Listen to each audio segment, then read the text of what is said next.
Okay, ಮೊದಲೇ ಹೇಳಿದ ಹಾಗೆ ಮುಗಿಯಿತು ಮಾರಿಷಸ್ ಟೂರ್. ಬೆಂಗಳೂರಿಗೆ ಬಂದಿಳಿದಿದ್ದಾರೆ ಸಿಎಂ. ಬನ್ನಿ ಈಗಿನ ಬ್ರೇಕಿಂಗ್ ನ್ಯೂಸ್ ಇದು.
ಓಕೆ, ಇವತ್ತು ಬೆಳಗಿನ ಜಾವ 2:30 ಸುಮಾರಿಗೆ ಅವರು ಮುಂಬೈಗೆ ಬಂದಿಳಿದಿದ್ದರು. ನೇರವಾಗಿ ಮಾರಿಷಸ್ನಿಂದ ಅಲ್ಲಿಂದ ನೇರವಾಗಿ ಬೆಂಗಳೂರಿಗೆ ಬಂದಿದ್ದಾರೆ. ಬೆಂಗಳೂರು ಅಂತಾರಾಷ್ಟ್ರೀಯ ವಿಮಾನ ನಿಲ್ದಾಣಕ್ಕೆ ಅವರು ಬಂದಿಳಿದಿದ್ದಾರೆ.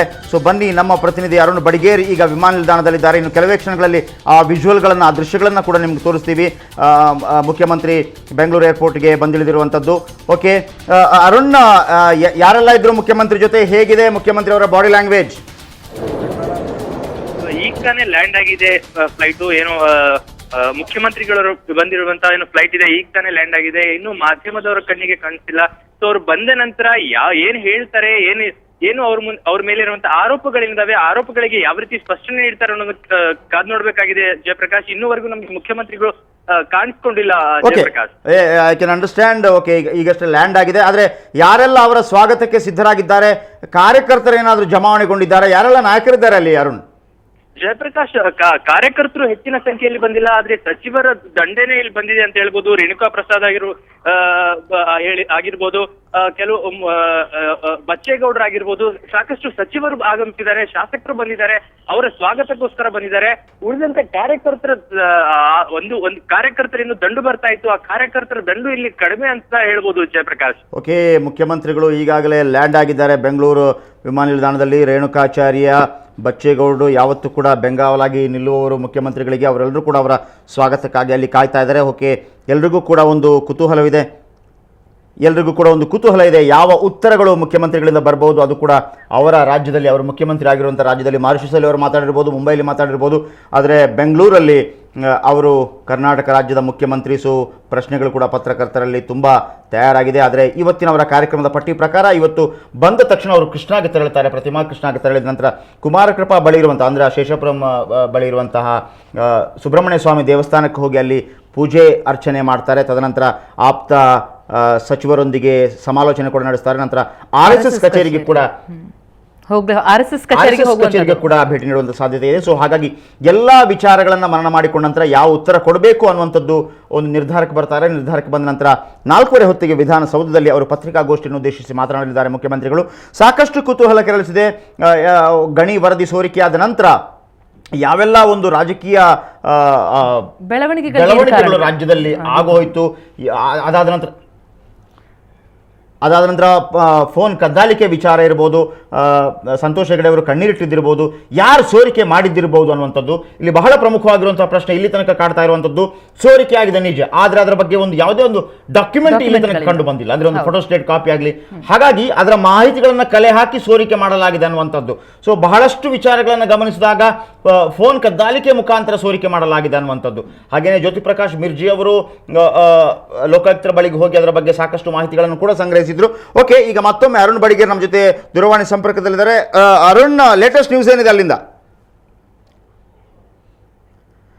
ಓಕೆ, ಅರುಣ್ ಬಡಿಗೇರ್ ಈಗ ಅಲ್ಲಿದ್ದಾರೆ. ಸೊ ಹಾಗಾಗಿ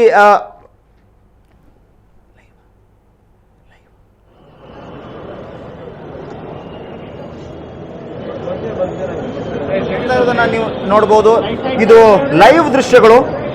ಬೆಂಗಳೂರು ಅಂತಾರಾಷ್ಟ್ರೀಯ ವಿಮಾನ ನಿಲ್ದಾಣದಿಂದ ಮುಖ್ಯಮಂತ್ರಿಗಳನ್ನ ನೀವು ನೋಡಬಹುದು. ಮುಖ್ಯಮಂತ್ರಿಗಳು ಈಗಾಗಲೇ ಆಗಮಿಸಿದ್ದಾರೆ. ಮುಖ್ಯಮಂತ್ರಿಗಳಿಗೆ ಹಾರವನ್ನು ಹಾಕಿ, ಹೂಮಾಲೆಯನ್ನು ಹಾಕಿ ಸ್ವಾಗತಿಸಲಾಗ್ತಾ ಇದೆ. ಮುರುಗೇಶ್ ನಿರಾಣಿ, ಕೈಗಾರಿಕಾ ಸಚಿವರು, ಸೋಮಣ್ಣ ವಸತಿ ಸಚಿವರು, ಪ್ರತಿಮಾ ನೋಡ್ಬೋದು ಜಾಲಿ ಟ್ರಿಪ್ ಮುಗಿಸಿ ಜಾಲಿ ಬಂದಿದ್ದಾರೆ, ಟ್ರಿಪ್ ಅದರ ಮುಗಿಸಿ ಜಾಲಿ ಬಂದಿದ್ದಾರೆ. ಮೂಡಿಲ್ಲ. ಮುಖ್ಯ ಸಚೇತಕ ಜೀವರಾಜ್ ಇದ್ದಾರೆ, ರೇಣುಕಾಚಾರ್ಯ ಇದ್ದಾರೆ ಅಬಕಾರಿ ಸಚಿವರು, ಹಾಗೇನೆ ಸುರೇಶ್ ಗೌಡ ಶಾಸಕ. I have got great respect about Lokayukta Santosh Hegde ji. Lokayukta so far officially not submitted the report to the government. As soon as received the report from the Lokayukta, then I will be able to react to all these queries. And today 4:30 I am having details press meet. Whatever queries you have, for all that queries, I will reply in the 4:30. And particularly, I am very much hurt about phone tapping, because Lokayukta himself told to the press, from the last 3 months I have got my own suspicious about this phone tapping. If it is so, you would have reported to the central government. Even though it is not too late, I am going to request Prime Minister send an important team to the Karnataka to inquire about all these phone tapping affairs. Other things, I will reply all your queries by 4:30 press meet. ಇದುವರೆಗೆ ನನಗೆ ಲೋಕಾಯುಕ್ತ ಸಂತೋಷ್ ಹೆಗ್ಡೆ ಜಿಯವರ ಬಗ್ಗೆ ತುಂಬ ಗೌರವ ಇದೆ. ಅವ್ರು ಕೊಡುವಂಥ report ಬಗ್ಗೆ ಎಲ್ಲರೂ ಕಾತುರದಿಂದ ನಾವು ಕಾಯ್ತಾ ಇದ್ದೇವೆ. ಆ ರಿಪೋರ್ಟ್ ಕೊಟ್ಟ ತಕ್ಷಣ ಅದರ ಬಗ್ಗೆ ನನ್ನ ಸರ್ಕಾರದ ರಿಯಾಕ್ಷನ್ ಏನಿರುತ್ತೆ ಅನ್ನೋದನ್ನು ನಾನು ರಾಜ್ಯದ 6 ಕೋಟಿ ಜನರಿಗೆ ತಿಳಿಸೋನಿದ್ದೇನೆ. ಎರಡನೇದು, ಫೋನ್ ಟ್ಯಾಪಿಂಗ್ ವಿಷಯ ನನ್ನ ತುಂಬ ಮನಸ್ಸು ನೋವಾಗಿದೆ. ಇಂಥ ಅಕ್ಷಮ್ಯ ಅಪರಾಧ ಮಾಡುವಂಥ ಸ್ವಭಾವ ನಮ್ಮ ಪಕ್ಷಕ್ಕಿಲ್ಲ, ನಮಗಿಲ್ಲ. ಆದರೆ ಲೋಕಾಯುಕ್ತರೇ 3 ತಿಂಗಳಿಂದ ಇದ್ರ ಬಗ್ಗೆ ನನಗೆ ಅನುಮಾನ ಇತ್ತು ಅನ್ನೋ ಮಾತನ್ನು ಹೇಳಿರೋದ್ರಿಂದ ಬಹುಶಃ ಲೋಕಾಯುಕ್ತರೇ ಈಗಾಗಲೇ ಕೇಂದ್ರ ಸರ್ಕಾರಕ್ಕೆ ಪತ್ರ ಬರೆದಿದ್ದರೆ ಇದ್ರ ಬಗ್ಗೆ ತನಿಖೆ ಆಗ್ತಾ ಇತ್ತು. ಈಗಲೂ ತಡ ಮಾಡದೆ ನನ್ನ ಪ್ರಧಾನಿಯವರಿಗೆ ಕೇಳ್ತೇನೆ, ಒಂದು ಪ್ರಮುಖರ ಒಂದು ಸಮಿತಿಯನ್ನು ಕಳಿಸಿ ಆದಷ್ಟು ಬೇಗ ಈ ಫೋನ್ ಟ್ಯಾಪಿಂಗ್ ಬಗ್ಗೆ ಒಂದು ವರದಿಯನ್ನು ಕೊಡೋದಕ್ಕೆ ನಾನು ಅವ್ರಿಗೆ ವಿನಂತಿ ಮಾಡ್ತೇನೆ. ಮತ್ತು ಮಾರಿಷಸ್ ಟ್ರಿಪ್ ತುಂಬ ಚೆನ್ನಾಗಿತ್ತು. ನಾನು, ನನ್ನ ಮಕ್ಕಳು, ಮೊಮ್ಮಕ್ಕಳೆಲ್ಲರೂ ಸಹ 6 ದಿವಸ, ಬಹುಶಃ 3 ವರ್ಷದ ನಂತರ ಮೊದಲ ಬಾರಿಗೆ ಹೋಗಿ ಬಂದೆ. ಬಹಳ ಟೂರಿಸ್ಟ್ಗೆ ಬಹಳ ಪ್ರಖ್ಯಾತವಾದ ಸ್ಥಳ. ಅಲ್ಲಿ ಟೂರಿಸಂ ಬಗ್ಗೆ ನಿಜಕ್ಕೂ ಸಹ ನಾವು ಮೆಚ್ಚಬೇಕು. ಅದೇ ರೀತಿ ಕರ್ನಾಟಕದಲ್ಲೂ ಸಹ ಟೂರಿಸಂ ಬೆಳೆಸೋಕ್ಕೋಸ್ಕರ ಏನೇನು ಮಾಡ್ಬೋದು ಕೆಲವು ಚಿಂತನೆ ಮಾಡಿ ಬಂದಿದ್ದೇನೆ. ನಾನು ಕ್ಯಾಬಿನೆಟ್ ಕೊಲೀಸ್ ಜೊತೆಗೆ ಚರ್ಚೆ ಮಾಡಿ ಅದನ್ನು ಕಾರ್ಯರೂಪಕ್ಕೆ ತರುವಂಥ ಪ್ರಾಮಾಣಿಕ ಪ್ರಯತ್ನ ಮಾಡ್ತಾರೆ.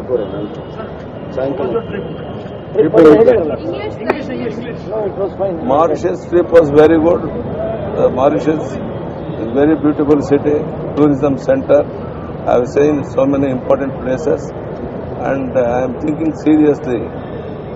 Karnataka has a lot of scope for tourism, and we will also expand the tourism department, giving more money, and also I am very much interested in development of tourism in Karnataka. Sir, one last question. Opposition continuously demanding on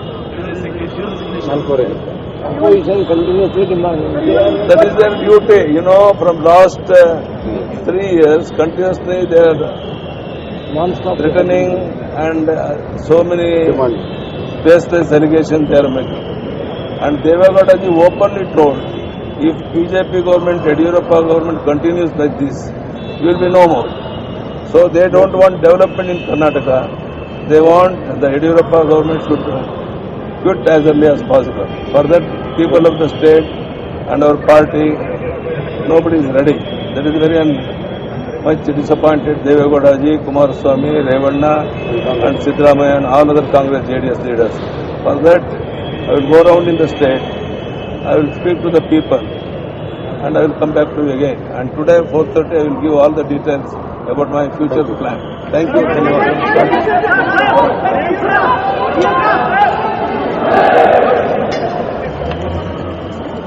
ಒಟ್ಟಾರೆಯಾಗಿ ಮುಖ್ಯಮಂತ್ರಿಗಳು ಈಗಷ್ಟೇ ಬಂದಿದ್ದಾರೆ. ನೀವು ಇದರ ನೇರ ದೃಶ್ಯಗಳನ್ನು ನೀವು ನೋಡಿದಿರಿ. ನಮ್ಮ ಪ್ರತಿನಿಧಿ ಅರುಣ್ ಬಡಿಗೇರ್ ಅಲ್ಲಿದ್ದಾರೆ. ಸೊ ಇವರು ಈಗ ನೇರವಾಗಿ ಅವರ ಗೃಹ ಕಚೇರಿ ಕೃಷ್ಣಾಗೆ ಸಾಕ್ತಾರೆ.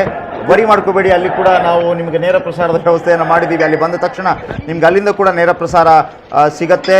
ಸೊ ಮುಖ್ಯಮಂತ್ರಿಗಳು ಯಾವೆಲ್ಲ ಮುಂದಿನ ಕಾರ್ಯತಂತ್ರಗಳೇನು, ಎಲ್ಲೆಲ್ಲಿ ಹೋಗ್ತಾರೆ ಎಲ್ಲ ಎನ್ನುವಂಥದ್ದು, ಸೊ ಅವ್ರು ಯಾವ ರೀತಿ ಏನು ಮಾತಾಡಿದ್ರು ಅನ್ನುವಂಥದ್ದು ಕೂಡ ನೀವು ನೋಡಿರ್ಬೋದು. ಬಟ್ ಭಾಳ ಹಸನ್ಮುಖಿಯಾಗಿದ್ದರು ಪ್ರತಿಮಾ, ಎಲ್ಲದಕ್ಕೂ ರೆಡಿಯಾಗಿ ಬಂದಂಗಿದೆ.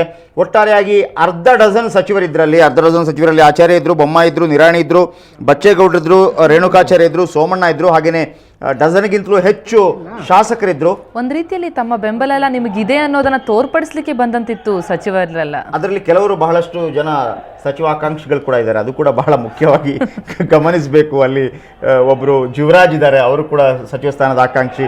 ಹಾಗೆಯೇ ಬೇಳೂರು ಗೋಪಾಲಕೃಷ್ಣ ಅವರು ಕೂಡ ಸಚಿವ ಸ್ಥಾನದ ಆಕಾಂಕ್ಷಿ. ಓಕೆ, ಮುಖ್ಯಮಂತ್ರಿಗಳು ಈಗ ಅಲ್ಲಿಂದ ತೆರಳುತ್ತಾ ಇದ್ದಾರೆ, ಕಾರಲ್ಲಿ ತೆರಳುತ್ತಾ ಇರೋದನ್ನು ನೀವು ನೋಡ್ಬೋದು. ಅದು ಕೂಡ ನಿಮಗೆ ನೇರ ದೃಶ್ಯದಲ್ಲಿ ನೀವು ನೋಡ್ಬೋದು. ಅವರ ಪುತ್ರ ರಾಘವೇಂದ್ರ ಹಿಂದ್ಗಡೆ ಇದ್ದಾರೆ, ಅವರನ್ನು ಕೂಡ ನೀವು ಕಾಣಬಹುದಾಗಿದೆ. ಜಾಲಿ ಟ್ರಿಪ್ ಮುಗಿಸೇನೋ ಬಂದಿದ್ದಾರೆ, ಆದರೆ ಇನ್ನೂ ಸಾಕಷ್ಟು ಸವಾಲುಗಳು ಅವರ ಎದುರಿಗಿದೆ. ಅದನ್ನು ಎದುರಿಸುವಂತಹ ಎಲ್ಲ ಆತ್ಮಸ್ಥೈರ್ಯವನ್ನು ಮೂಡಿಸ್ಕೊಂಡು ಬಂದಂತಿದೆ CM ಬಾಡಿ ಲ್ಯಾಂಗ್ವೇಜ್ ನೋಡ್ತಾ ಇದ್ರೆ. ಅಂದರೆ ಎಲ್ಲಕ್ಕೂ ಕೂಡ ಅವರು ಮತ್ತೊಮ್ಮೆ ಫೋನ್ ಕದ್ದಾಲಿಕೆ ವಿಚಾರದಲ್ಲಿ ಅವರು ಹೇಳಿದ್ದು, ಕದ್ದಾಲಿಕೆ ಮಾಡುವಂಥ ಅಕ್ಷಮ ಅಪರಾಧ ನಮ್ಮ ಪಾರ್ಟಿ ಮಾಡಲ್ಲ, ಇದರ ಬಗ್ಗೆ ನಾನು ಪ್ರಧಾನಮಂತ್ರಿಗಳಿಗೆ ಒಂದು ಮನವಿಯನ್ನು ಮಾಡ್ತೇನೆ, ಒಂದು ಸಮಿತಿಯನ್ನು ಕಳಿಸಲಿ, ಆ ಮೂಲಕ ತನಿಖೆ ಆಗಲಿ ಅನ್ನುವಂಥದ್ದು. ಯಾಕಂತಂದರೆ ಇಲ್ಲಿ ತನಕ ಆ ಫೋನ್ ಕದ್ದಾಲಿಕೆ ವಿಚಾರಕ್ಕೆ ಸಂಬಂಧಪಟ್ಟ ಹಾಗೆ ಎಲ್ಲ ರೂಟ್ಗಳು ಮುಖ್ಯಮಂತ್ರಿಗಳ ಹತ್ರನೇ ಬೊಟ್ಟು ಮಾಡ್ತಾ ಇತ್ತು, ಟಾರ್ಗೆಟ್ ಮಾಡ್ತಾ ಇತ್ತು. ಸೊ ಅದು ಒಂದು ಬಂಡತನದ ಹೇಳಿಕೆನೋ ಅಥವಾ ನಿಜವಾಗ್ಲೂ ಆಗಲಿಲ್ಲೋ ಅದು ಬೇರೆ ವಿಚಾರ. ಯಾಕಂತಂದರೆ ರಾಜಕಾರಣಿಗಳು ಒಂದೊಂದು ಸಂದರ್ಭದಲ್ಲಿ ಕೆಲವು ಆ ರೀತಿಯ ಭಂಡ ಧೈರ್ಯವನ್ನು ಪ್ರದರ್ಶಿಸಬೇಕಾಗತ್ತೆ. ಜೊತೆಗೆ ಅವರು ಮತ್ತೊಂದು ವಿಚಾರವನ್ನು ಕೂಡ ಹೇಳಿದರು, ಇಲ್ಲಿ ತನಕ ಕಾಂಗ್ರೆಸ್ ಇರ್ಬೋದು, JDS ಇರ್ಬೋದು, BJP ವಿರುದ್ಧ ಸತತವಾಗಿ ಆರೋಪಗಳನ್ನು ಮಾಡ್ತಾನೆ ಬರ್ತಾ ಇದೆ.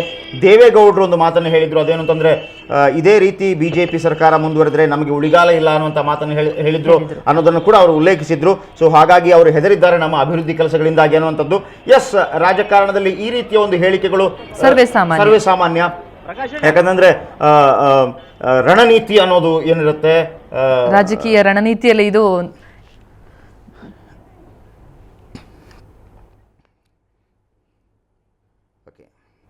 ಓಕೆ. ನೀವು ನೋಡ್ತಾ ಇದ್ರಿ ಪತ್ರಿಕಾಗೋಷ್ಠಿಯನ್ನು ಉದ್ದೇಶಿಸಿ ಅವರು ಮಾತನಾಡಿದರು. ಹೊರಗೆ ಬಂದ ತಕ್ಷಣ ನಾವು ನಿಮಗೆ ಅದರ ನೇರ ಪ್ರಸಾರದ ದೃಶ್ಯಗಳನ್ನು ತೋರಿಸಿದ್ವಿ. ಈಗ ಅವರು ನೇರವಾಗಿ ಅಂದರೆ ಅಲ್ಲಿಂದ ಕಾರ ಹತ್ತಿ ನೇರವಾಗಿ ಈಗ ಅವರ ಗೃಹ ಕಚೇರಿ ಕೃಷ್ಣಾಗೆ ಹೋಗ್ಬೋದು. ಬಹುಶಃ ಒಂದು ವೇಳೆ ಕೃಷ್ಣಾಗೆ ಹೋದರೆ ಅಲ್ಲಿಂದ ಕೂಡ ನಿಮಗೆ ನೇರ ಪ್ರಸಾರವನ್ನು ನೀಡ್ತೇವೆ, ಅಥವಾ ಅವರ ರೇಸ್ ಕೋರ್ಸ್ ನಿವಾಸಕ್ಕೆ ಹೋದರೆ ಅಲ್ಲಿಂದ ಕೂಡ ನೇರ ಪ್ರಸಾರವನ್ನು ನಿಮಗೆ ನೀಡ್ತೇವೆ. ಬೇರೆ ಬೇರೆ ಕಡೆ ಹೋಗುವಂಥ ಸಾಧ್ಯತೆಗಳಿದೆ. ಸೊ ಹಾಗಾಗಿ ಎಲ್ಲ ಕಡೆಯಿಂದಲೂ ನಿಮಗೆ ಸಮಗ್ರ ಮಾಹಿತಿಯನ್ನು, ತಾಜಾ ಮಾಹಿತಿಯನ್ನು ಅಪ್ ಟು ಡೇಟ್ ಮಾಡೋದಕ್ಕೆ ಸುವರ್ಣ ನ್ಯೂಸ್ 24x7 ಸಿದ್ಧವಾಗಿದೆ. ಹಾಗೆಯೇ ಅಂತಾರಾಷ್ಟ್ರೀಯ ವಿಮಾನ ನಿಲ್ದಾಣದ ಬಳಿಯಿಂದ ನಮ್ಮ ಪ್ರತಿನಿಧಿ ಅರುಣ್ ಬಡಿಗೇರಿದ್ದಾರೆ. ಹಾಗೆ ಗೃಹ ಕಚೇರಿ ಕೃಷ್ಣಾದಲ್ಲಿ ನಮ್ಮ ಪ್ರತಿನಿಧಿ